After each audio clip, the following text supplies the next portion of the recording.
오늘부터 이제 유대력으로 새해가 시작이 되었습니다. 로시 하샤나는 그 해의 머리라는 뜻이죠. 유대인들은 하나님의 천지창조가 이날 끝났다라고 믿습니다. 이날 그래서 사람이 창조되었고 아담에게는 인생의 첫날이 시작된 날이 되는 것이죠. 새해에 우리 유대인 지체들이 하는 그러한 인사가 있습니다. 좀 원래 간단히 그냥 하티마 토바라고도 하는데 길게 하면 이렇습니다. 레 샤나토바 티카테브 베 티카무. 복된 새해를 위하여 당신의 이름이 생명책에 적혀지고 또 사인되기를, 서명되기를 바랍니다 라는 기원입니다. 이들은 자신의 이름이 하나님의 생명책에 기록되기 위해 이 신년부터 대속죄일까지, 우리가 지난주에도 간단히 얘기했지만 이 열흘 기간 동안 집중적으로 참회의 시간을 갖습니다. 그래서 이 열흘의 기간을 야밈, 노라임, 경외의 날 또는 여메이 테슈바, 회개의 그러한 열흘이라고 부르기도 합니다. 한 해의 시작을 이렇게 회개하며 하나님 앞에 나가는 것은 너무나 귀한 전통인 것 같습니다. 구원이 완료가 아니라 진행형이기 때문에 그렇습니다. 사도 바울도 그런 말을 했습니다. 항상 복종하여 두렵고 떨림으로 너희 구원을 이루라.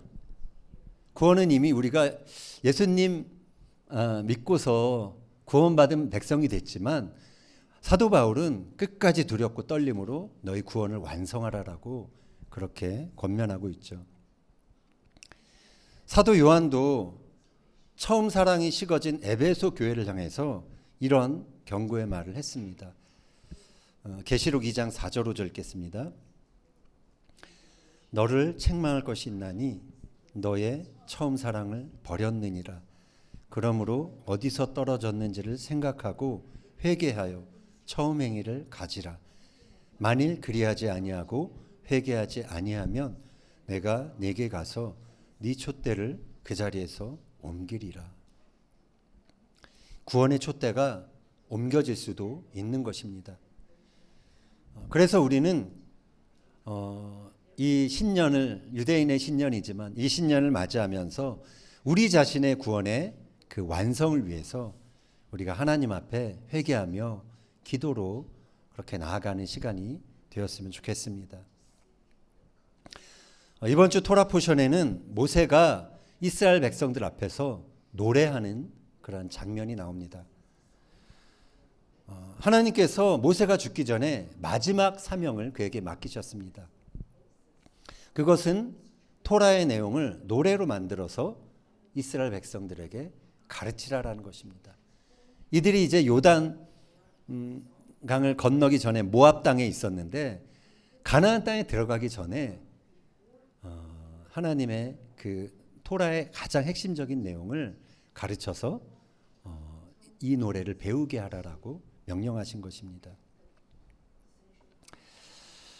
모세는 그래서 출애굽을 통해 시작된 이스라엘 백성들의 구원을 완성하기를 원했습니다.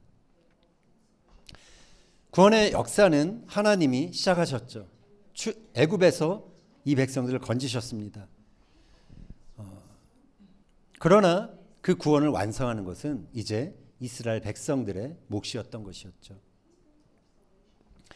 모세는 자신이 죽더라도 이스라엘 민족이 자신이 지금 부르는 이 노래를 기억하며 하나님 앞에 구원받은 백성으로 이들이 살아가기를 원했던 것입니다. 자, 모세가 어떤 노래를 불렀을까? 우리가 그것을 한번 살펴보고 그가 전하고자 했던 메시지가 무엇인지 함께 살펴보며 오늘 은혜를 나누고자 합니다. 모세의 노래가 이렇게 시작합니다. 1절 다시 한번 읽겠습니다. 하늘이여 귀를 기울이라. 내가 말하리라. 땅은 내 입의 말을 들을지어다. 자, 모세는 하늘과 땅을 향해 이제 노래를 시작하죠. 하늘이여 귀를 기울이라. 하지누 하샤마임. 하지누는 듣다라는 동사 아잔에서 온 명령형입니다. 히브리어로 귀가 오젠입니다. 오젠. 근데 아잔은 손으로 귀를 펴다라는 뜻이 있습니다. 우리가 누구의 말을 이렇게 잘 집중해서 들으려면 이렇게 손을 펴죠. 그러니까 이건 귀 기울여 들으라라는 뜻입니다. 모세가 왜 하늘과 땅을 향하여 귀 기울여 들으라라고 그렇게 명령했을까요? 그것은 사람은 죽지만 하늘과 땅은 대대로 남아있기 때문에 그렇습니다. 그는 자신이 부르는 이 노래가 사람들은 세대마다 죽지만 대대로 이어질 수 있도록 하늘과 땅을 증인 삼아 지금 하나님의 말씀을 백성들에게 선포하고 있는 것이죠. 모세는 하나님께서 자기 백성들에게 어떠한 사랑을 베푸셨는지 그것들을 쭉 이제 노래합니다. 신명기 32장 10절 이하 같이 한번 보겠습니다. 여호와께서 그를 황무지에서 짐승이 부르짖는 광야에서 만나시고 호위하시며 보호하시며 자기의 눈동자같이 지키셨도다. 마치 독수리가 자기의 보금자리를 어지럽게 하며 자기의 새끼 위에 너풀거리며 그의 날개를 펴서 새끼를 받으며 그의 날개 위에 그것을 엎는 것 같이 여호와께서 홀로 그를 인도하셨고 그와 함께한 다른 신이 없었도다.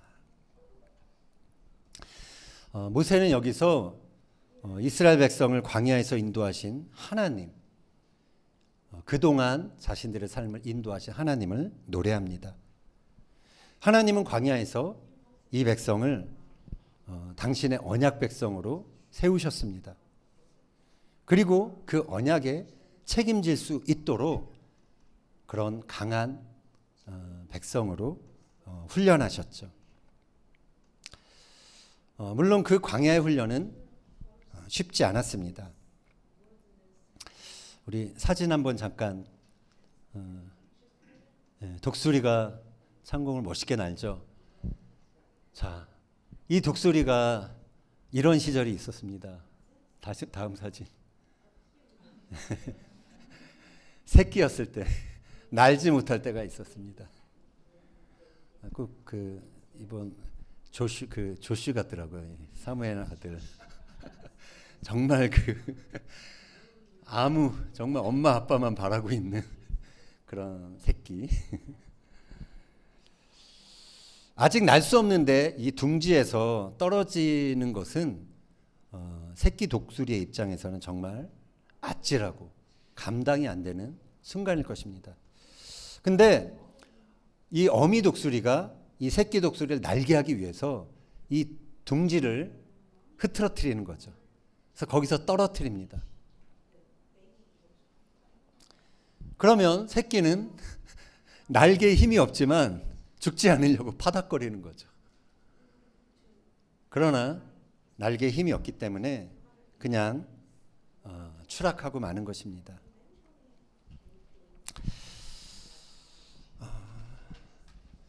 그렇지만 새끼 독수리는 추락할 때 비로소 날개짓을 시작하는 것이죠. 날개짓을 시작하고 처음에는 감당 안 돼서 어미가 다시 안아서 위로 올라가죠. 올라갔다가 다시 떨어뜨립니다. 두 번째, 세 번째 반복하면서 날개에 힘을 얻게 되는 것이죠. 날개짓 하다가 힘을 얻어서 결국 날아오르게 되는 것입니다. 그래서 이 어미 독수리에게는 자기 새끼를 떨어뜨려도 된다는 그러한 믿음이 있습니다. 힘없이 떨어지는 자기 새끼를 자기의 날개로 다시 받아줄 수 있기 때문에 그렇죠. 하나님께서도 사랑하는 당신의 자녀들을 광야로 보낼 때는 그러한 믿음이 있으신 것입니다.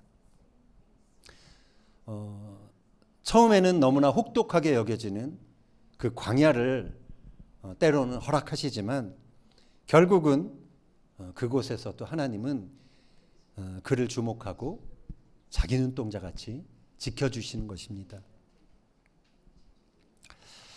우리 삶에도 광야가 펼쳐질 때가 있습니다.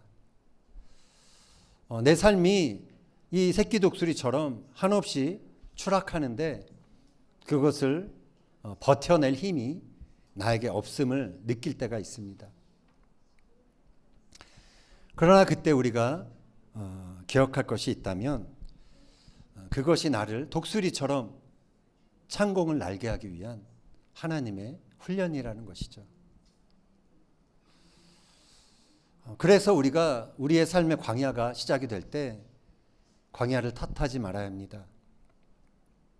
그리고 그 광야에 나를 몰아넣으신 것 같은 하나님에 대해서도 원망하지 말아야 합니다. 우리가 떨어져 봐야, 우리가 퍼덕거려 봐야 우리의 날개에 힘을 얻어 창공을 우리도 날 수 있기 때문에 그렇습니다. 하나님은 우리에게 창공을 선물로 주시기 위해서 때론 우리를 그렇게 떨어뜨리시는 것입니다. 그래서 우리는 이 광야가 연약한 나를 창공을 나는 독수리로 만들어내는 그러한 공간이자 시간임을 우리는 감사해야 하는 것입니다. 그렇게 우리의 과거를 기억할 때 우리는 희망으로 우리 앞에 놓인 미래를 맞이할 수 있게 되는 것입니다. 자, 그런데 이 광야를 지나 가나안에 이른 이스라엘 백성들은 너무도 쉽게 그 광야에서 자신들을 키워낸 그 하나님을 잊어버렸습니다. 모세는 그러한 미래를 예견하듯 이렇게 또 노래하고 있습니다. 15절 이하 읽겠습니다. 그런데 여수론이 기름짐에 발로 찼도다. 내가 살찌고 비대하고 윤택함에 자기를 지으신 하나님을 버리고 자기를 구원하신 반석을 업신여겼도다. 너를 낳은 반석을 내가 상관하지 아니하고 너를 내신 하나님을 내가 잊었도다.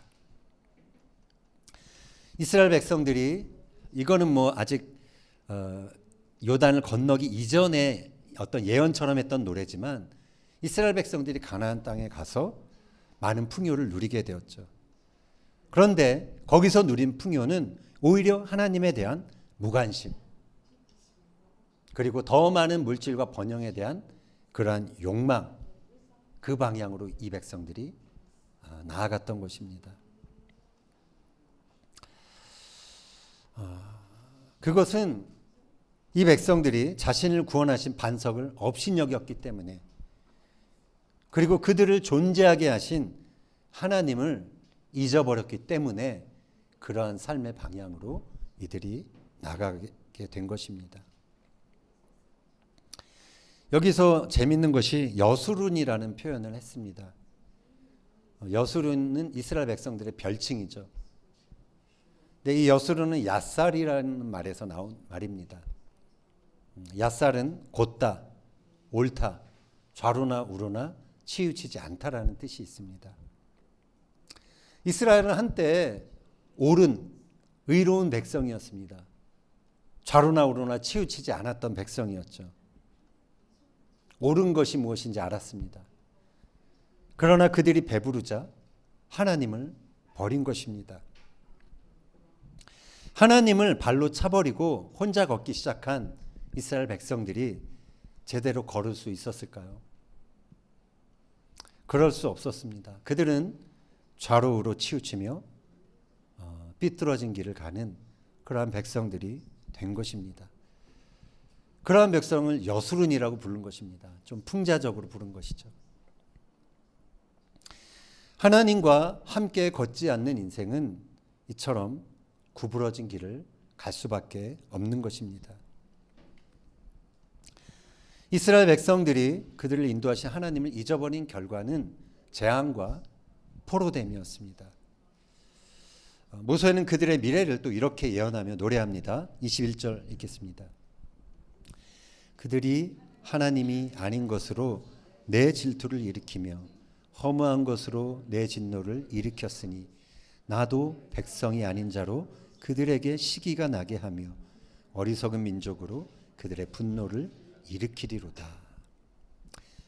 하나님은 역사상 강한 제국들을 일으키셔서 이 살찐 여수론을 이스라엘 백성들을 심판하셨습니다. 아수르 제국이 일어났고 바벨론 제국이 일어났고 헬라 제국, 로마 제국이 일어났습니다. 이 제국들은 그들이 강했기 때문에 이스라엘을 침공한 것이 아닙니다. 이스라엘이 언약 백성으로서의 사명을 잃어버렸기 때문에 하나님은 이 제국을 사용하셔서 들어서 그들을 심판하는 도구로 사용하신 것이죠. 그러나 하나님은 이 심판 속에서 분명한 사실 한 가지를 알게 하셨습니다. 39절 읽겠습니다. 이제는 나 곧 내가 그인 줄 알라. 나 외에는 신이 없도다. 나는 죽이기도 하며 살리기도 하며 상하게도 하며 낫게도 하나니 내 손에서 능히 빼앗을 자가 없도다.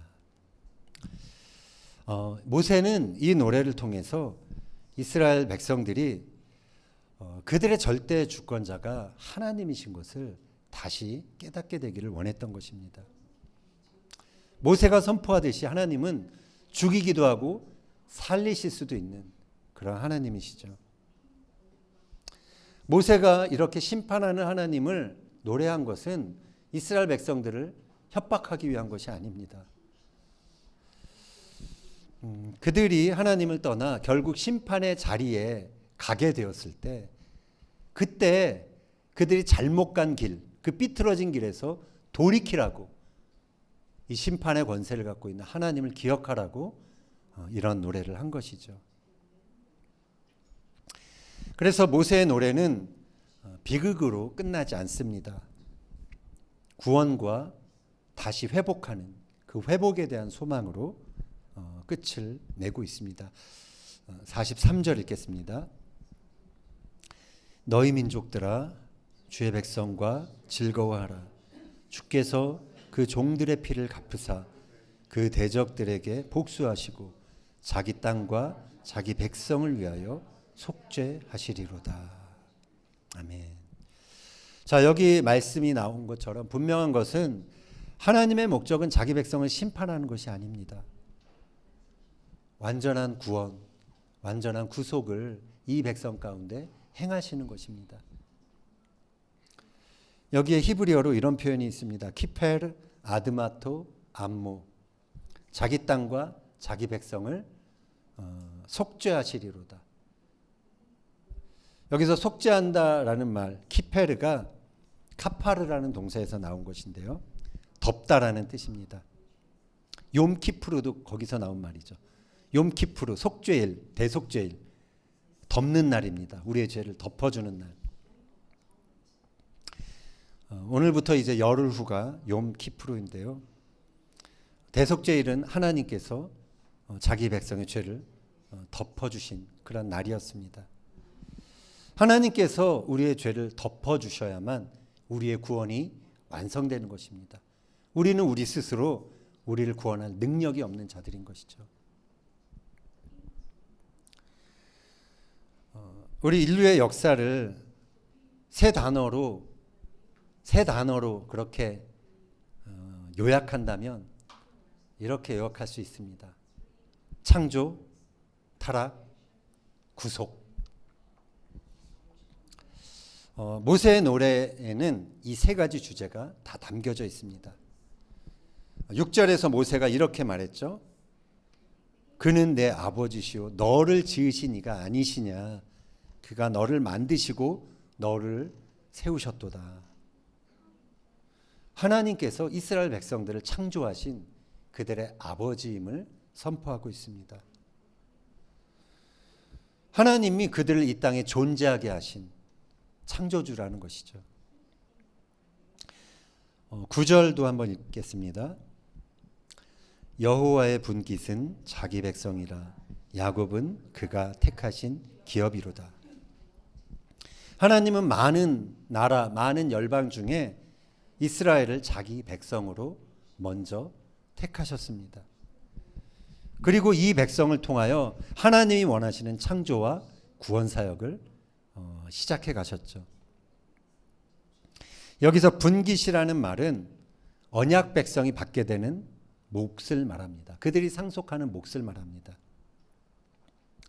그런데 그 몫을 받는다는 것은 그 몫에 따르는 책임을 감당한다라는 그것을 또 의미하는 것입니다. 그러나 하나님의 이 택하셔서 언약 백성으로 세워진 이 이스라엘 백성이 하나님의 복, 풍요와 또 많은 은혜를 누리자 그들은 타락하고 말게 됩니다. 하나님께서 허락하신 그 번영에 취해서 자기를 지으시고 또 광야에서 자신들을 키워내신 그 하나님을 잊게 된 것입니다. 그 결과 그들은 언약에 따른 저주와 심판을 받게 된 것입니다. 그러나 모세 노래에서 하나님은 자기 백성을 그 심판 중에서 다시 구원해내는 그런 하나님으로 묘사됩니다. 자, 모세가 자기가 지금까지 부른 이 노래의 의미를 이렇게 설명합니다. 신명기 31장 21절 읽겠습니다. 그들이 수많은 재앙과 환난을 당할 때에 그들의 자손이 부르기를 잊지 아니한 이 노래가 그들 앞에 증인처럼 되리라. 아멘. 모세가 부른 이 노래는 하나님의 언약을 대대로 증거하는 노래가 되었던 것이죠. 이 노래는 예언이었고 또 이 노래는 이스라엘의 역사가 되었습니다. 실제로 이 노래의 예언들이 이스라엘의 역사를 통해서 그대로 이루어졌던 것이죠. 모세가 이 노래를 통해서 전하고자 했던 메시지를 한마디로 요약하자면 뭘까요? 그것은 너희는 언약 백성이고 언약 백성이기 때문에 책임이 있다라는 것입니다. 그 책임을 다하라라는 것입니다. 그래서 너희의 구원을 완성하라는 것이죠. 안타깝게도 성경에 나오는 인류 이야기의 대부분은 책임에서 도피하는 사람들의 이야기였습니다. 아담은 에덴 동산에서 하나님의 말씀에 순종하라는 명령을 받았지만 그것에 대한 책임을 지지 않았습니다. 그리고 문제가 생기자 다른 사람, 하와를 자기 가장 가까이 있던 사람을 탓했죠. 우리에게 그런 본성이 똑같이 있는 것 같습니다. 책임을 지기보다는 너무나 쉽게 남과 환경을 탓하는 본성이 우리에게 있습니다.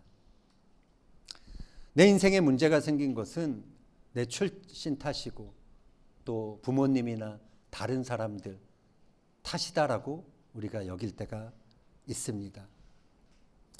그러면서 우리는 나는 희생자고 그러면서 나에게 주어진 운명을 탓하는 그러한 본성들이 있습니다.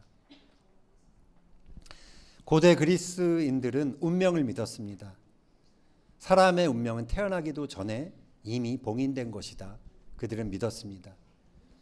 그러나 또 성경의 역사를 보면 운명은 결코 최종적인 것이 아님을 알 수 있습니다. 우리 자신에게 일어난 어떠한 일에 우리가 어떻게 반응하느냐에 따라서 우리의 운명은 얼마든지 달라질 수도 있는 것입니다. 최초의 인간 아담이 그의 책임을 회피했을 때 그는 낙원을 잃어버렸습니다. 하나님이 선택하신 이스라엘이 제사장 나라가 되라는 그 책임을 잃어버렸을 때, 회피했을 때 그들은 가나안을 잃어버렸습니다. 그래서 우리는 우리의 부르심에 대한 책임을 기억하고 책임을 다하는 삶을 우리는 살아야 하는 것입니다. 베드로 사도가 신약의 성도들의 부르심에 대해 이렇게 기록했습니다. 베드로전서 2장 9절 읽겠습니다. 너희는 택하신 족속이요 왕 같은 제사장들이요 거룩한 나라요 그의 소유가 된 백성이니 이는 너희를 어두운 데서 불러내어 그의 기이한 빛에 들어가게 하신 이의 아름다운 덕을 선포하게 하려 하심이라. 아멘. 우리는 그저 한 개인으로 이 땅에 태어나서 우리 자신만을 위해서 살아가는 자가 아닙니다. 나의 행복과 번영만을 위해서 그냥 열심히 성실하게 살면 되는 그러한 삶이 아닙니다. 하나님은 예수님을 통해서 우리를 당신의 새 언약을 가진 백성으로 우리를 창조하셨습니다. 언약 백성에게는 그래서 특권만이 아니라 거기에 따른 책임이 있는 것입니다. 그것은 나의 가까이 있는 이웃 그리고 열방에 아직도 구원받지 못한 백성을 향한 책임을 다하라라는 것이죠. 이 부르심을 놓치는 것이 언약 백성의 타락인 것입니다. 구원의 완성은 단순히 우리가 잘 믿고 천국에 가는 것이 아닙니다. 구원은 우리가 이 땅에 사는 동안 언약 백성의 책임을 다할 때 완성되는 것입니다. 이웃을 위한 책임을 다하려 할 때 손해가 분명 따를 것입니다. 열방을 위한 책임을 다할 때 수고와 또 위험이 따를 수 있습니다. 그러나 하나님께서 나를 언약 백성으로 삼으셨다는 것은 그러한 손해와 위험보다 더 높은 그러한 부르심인 것입니다. 하나님은 우리를 열방을 축복할 제사장으로 부르셨습니다. 그 사명을 잘 감당하라고 하나님은 우리의 반석이 되셔서 우리의 모든 필요를 공급해 주셨습니다.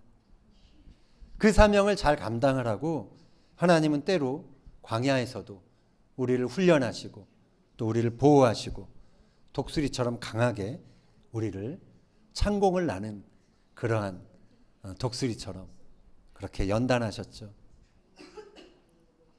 모세가 노래했던 이 하나님을 우리도 기억한다면 우리는 우리 인생의 광야에서도 하나님께 감사할 수 있습니다. 광야 한복판에서도 소망과 희망의 노래를 부를 수 있는 것입니다.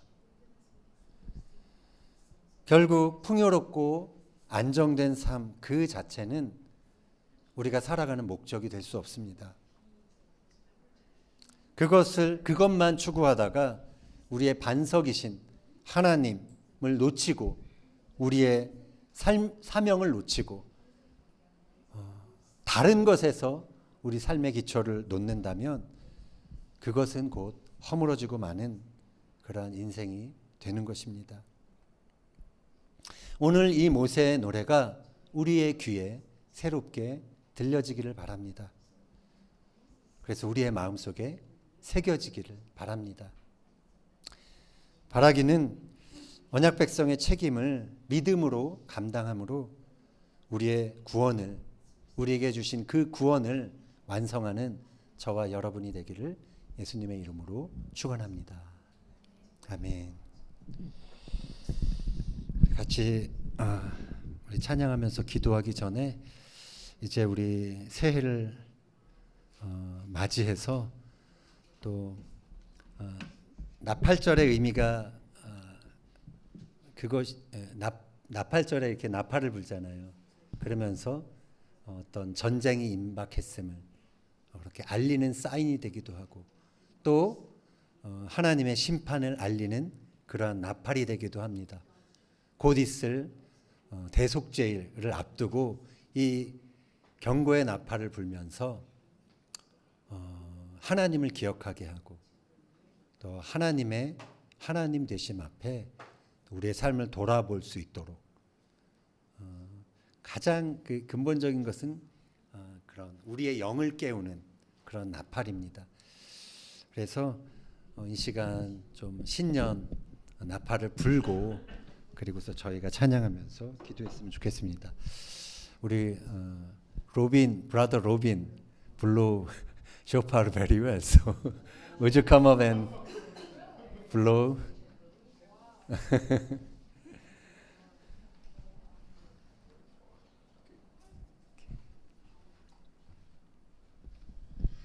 If you want to drink, it's okay.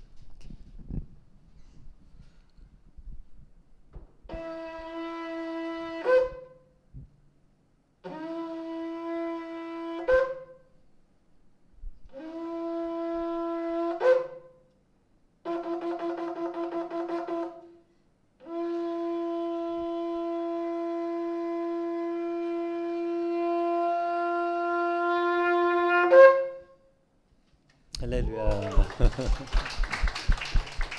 Thank you, Robin.